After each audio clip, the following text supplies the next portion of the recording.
Breaking news.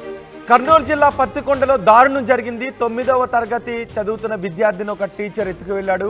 స్కూల్కి వచ్చిన విద్యార్థికి మాయమాటలు చెప్పి టీచర్ రాఘవేంద్ర ఎత్తుకు వెళ్ళాడు. పాప ఎంతకు ఇంటికి తిరిగి రాకపోవడంతో పోలీసులకు ఫిర్యాదు చేశారు. బాలిక తల్లిదండ్రులు కేసు నమోదు చేసుకొని విచారిస్తున్నారు పోలీసులు. రాఘవేంద్రకు పెళ్ళై 2 పిల్లలు కూడా ఉన్నారు. ఈ ఘటనతో స్కూల్ యాజమాన్యంపై విద్యార్థి సంఘాలు ఆగ్రహాన్ని వ్యక్తం చేశాయి. స్కూల్పై దాడి చేసి ఫర్నిచర్ను ధ్వంసం చేశారు ఏఐఎస్ఎఫ్ విద్యార్థి సంఘాల నాయకులు. ఈ దృశ్యాలు కొంచెం మిమ్మల్ని కలిచివేసే విధంగా ఉండవచ్చు, కానీ మీకు అవేర్నెస్ కల్పించడం కోసం, ఒక వార్త మీకు తెలియచేయడం కోసమే ఈ దృశ్యాలు ప్లే చేస్తున్నాము. అక్కడ ఉన్న విద్యార్థులు స్కూల్పై దాడి చేసి స్కూల్లో ఫర్నిచర్ని ధ్వంసం చేశారు. కేవలం వార్త మీకు తెలియచేయాలి అనే ఉద్దేశంతోనే, ఘటనకు సంబంధించిన విషయాన్ని మీకు తెలియచేయాలనే ఉద్దేశంతోనే వార్తను ప్రసారం చేస్తున్నాం. ఇవి కొంచెం కలచివేసే విధంగా ఉండే దృశ్యాలు. రాఘవేంద్ర, టీచర్ రాఘవేంద్ర ఒక విద్యార్థిని పాలిట అమానుషంగా ప్రవర్తించాడు, విద్యార్థిని ఎత్తుకు వెళ్ళాడు అని చెప్తున్నారు. పోలీసులు ప్రస్తుతం విచారణ చేస్తున్నారు. దీనిపై మరింత సమాచారం మా ప్రతినిధి హుస్సేన్ అందిస్తారు. హుస్సేన్, ఏం జరిగింది? పోలీసులు ఏం చెప్తున్నారు ఈ ఘటనపై? టీచర్ ఎక్కడున్నాడు? నేర్పించాల్సినటువంటి టీచర్ యొక్క ఆలోచన విధానం వంకర బుద్ధిగా మారింది. 8వ తరగతి చదువుతున్నటువంటి ఈ విద్యార్థిని ఎత్తుకెళ్లినటువంటి పరిస్థితి కనిపించింది. గత ఏడాది ఒక ప్రైవేటు పాఠశాలలో చదువు చెప్తున్న ప్రైవేట్ టీచర్ గా పనిచేస్తున్నటువంటి ఇతను కంప్యూటర్ టీచర్ గా పనిచేస్తున్న రాఘవేంద్ర యొక్క వంకర బుద్ధితో 8వ తరగతి చదువుతున్నటువంటి అమ్మాయి మీద కన్నేశాడు. ఆమెకి మాయమాటలు చెప్పాడు. బాగా చదువుతున్నటువంటి విద్యార్థిని తనకి మరింత ట్యూషన్ ఇప్పిస్తే మరింతగా చదువులో రాణిస్తాదని తల్లిదండ్రులకి మభ్యపెట్టేటువంటి మాటలు చెప్పడంతో వాళ్ళు నమ్మి ఈ టీచర్ ఇంటికి పంపించే చదువు కోసం, ట్యూషన్ కోసం పంపించినటువంటి పరిస్థితి ఉంది. అయితే ఈ విషయం తెలుసుకున్నటువంటి ఈ యాజమాన్యం అంతా కూడా వీళ్ళ యొక్క ఆలోచన విధానంతో మార్పు రావడంతో రాఘవేంద్ర ఎవరైతే ఉన్నారో ప్రైవేట్ టీచర్, అతన్ని విధుల్లో నుంచి తొలగించి ఈ విద్యా సంవత్సరం ప్రారంభించే రావద్దని పంపించేశారు. మరోవైపు 8వ తరగతి పూర్తి చేసినటువంటి విద్యార్థిని ఎవరైతే ఉన్నారో ఆ విద్యార్థిని కూడా టీసీ ఇచ్చి ఇంటికి పంపించేటువంటి పరిస్థితి స్టార్టింగ్ లో జరిగింది. అయితే ఈ నేపథ్యంలోనే టీసీ ఇచ్చినటువంటి విద్యార్థిని ప్రభుత్వ పాఠశాలలో 9వ తరగతి జాయిన్ అయింది. ఇతను ట్యూషన్ చెప్తున్నటువంటి పరిస్థితి, ట్యూషన్ నిర్వహిస్తున్నటువంటి పరిస్థితి ఉంది. అయితే ఈ నేపథ్యంలో చదువు కోసం వెళ్ళినటువంటి విద్యార్థిని, ట్యూషన్ కోసం వెళ్ళినటువంటి విద్యార్థిని మంగళవారం తిరిగి ఇంటికి రాకపోవడంతో అనుమానం వచ్చినటువంటి తల్లిదండ్రులు స్థానికంగా ఉన్నటువంటి పోలీస్ స్టేషన్ లో ఫిర్యాదు చేశారు. తను రాఘవేంద్ర కిడ్నాప్ చేశాడనేసి పెద్ద ఎత్తున ఈ ఫిర్యాదు చేసినటువంటి నేపథ్యంలో పోలీసులు కూడా రంగప్రవేశం చేశారు. కేసు నమోదు చేసుకుని కిడ్నాప్ కేసు కింద దర్యాప్తు చేస్తున్నారు. అయితే దీనిలో పూర్తి వివరాలు మనం చూసినట్లయితే గత ఏడాది ప్రైవేట్ స్కూల్లో 8వ తరగతి చదువుతున్నటువంటి ఏ స్కూల్ అయితే ఉందో ఆ స్కూల్లో స్టార్టింగ్ నుంచి కూడా తన వ్యవహార శైలి వంకరబుద్ధిగా మారింది. విద్యార్థినుల పట్ల కూడా అసభ్యంగా ప్రవర్తించడంతో పాటు ఈ విద్యార్థినికి మాయమాటలు చెప్పి మభ్యపెట్టి తీసుకెళ్లేటువంటి పరిస్థితి. దొరికిందా? పోలీసులకు ఏమైనా క్లూస్ దొరికాయా? రోహిత్, ఇప్పటి వరకు తను మహారాష్ట్ర, బొంబాయి లాంటి ప్రాంతాల్లో తిరుగుతున్నట్టు స్థానిక గుర్తించడం జరిగింది. అయితే తను ఎక్కడున్నాడనేటువంటి పూర్తి స్థాయిలో ఇంకా విచారణ జరిపిస్తున్నారు. ప్రాథమికంగా అయితే బొంబాయిలో ఉన్నట్టు మనకు తెలుస్తా ఉంది. అయితే ఈ విషయం తెలిసినటువంటి ఇంట్లో తనకి ఇప్పటికే పెళ్లి అయింది, భార్యతో పాటు 2 పిల్లలు ఉన్నటువంటి పరిస్థితి అయింది.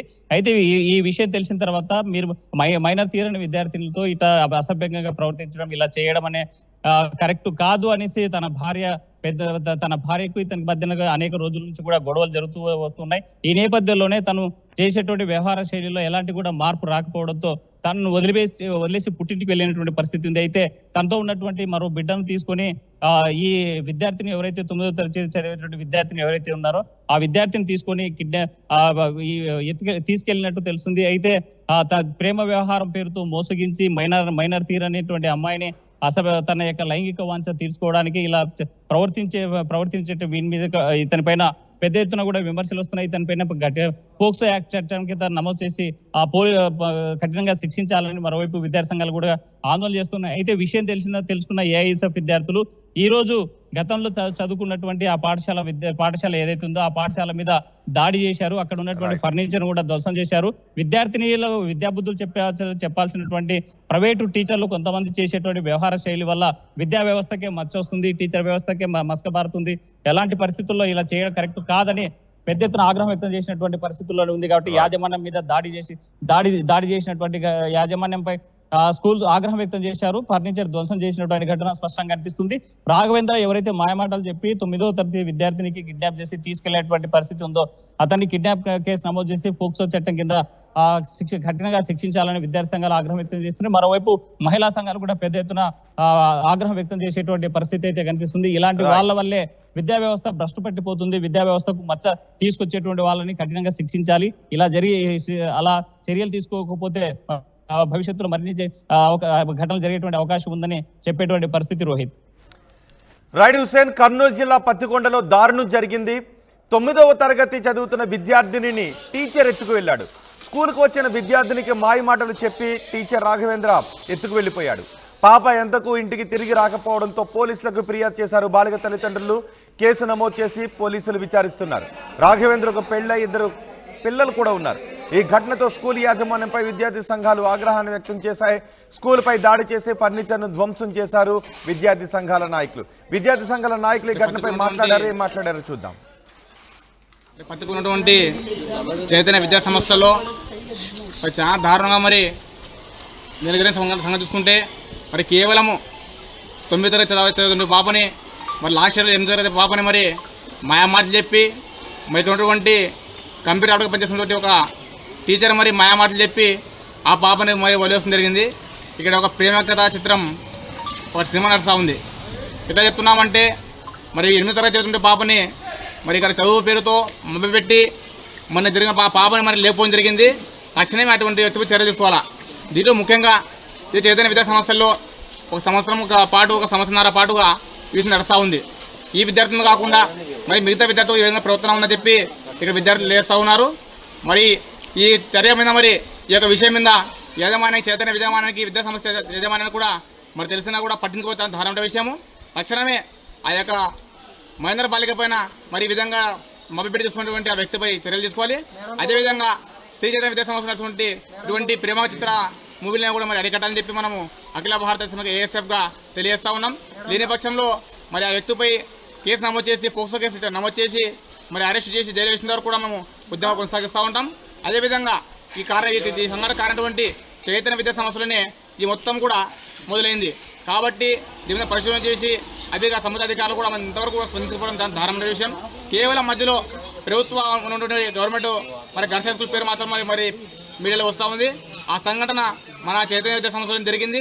తక్షణమే అటువంటి వ్యక్తులపై చర్యలు తీసుకుని ఇటువంటి స్టాఫ్ ఎవరంటే ఉన్నారో చైతన్య విద్యా సంస్థలో అటువంటి వాళ్ళని తక్షణమే తొలగించాలని చెప్పి అఖిల భారత ASFగా తెలియజేస్తా ఉన్నాం. నా పేరు అల్తాఫ్, ASF జిల్లా ఉపాధ్యక్షులు. మీరు 5 నెలల ముందే ఉండు అమ్మాయి విషయంలో నీకు తెలుసు. అమ్మాయి 2 నెలల నుండి జరుగుతుందట.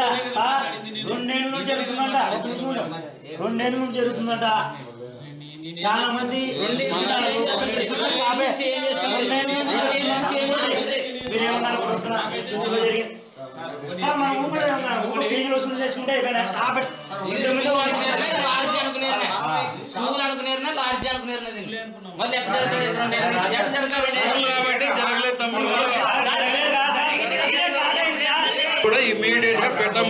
ఇమీడియట్ మీరు ఏం చేస్తారు? 5 నెలల ముందు వాళ్ళకి కావాల్సిన పిల్లల మీద పెట్టి రిజైన్ చేసి బాబుకి టీసీ ఇచ్చినారు. వాళ్ళకి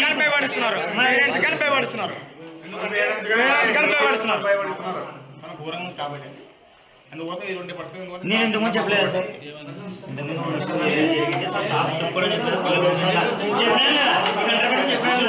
సార్ పిల్లల విషయంలో మాత్రం నా బిడ్డ బాగుంది సార్. మీ దగ్గర జరిగినాక మీరే రిజైన్ చేయించారండి.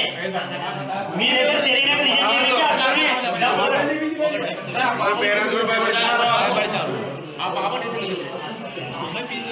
ఎట్లా సార్ ఎట్లా మీరు చెప్తున్నారా?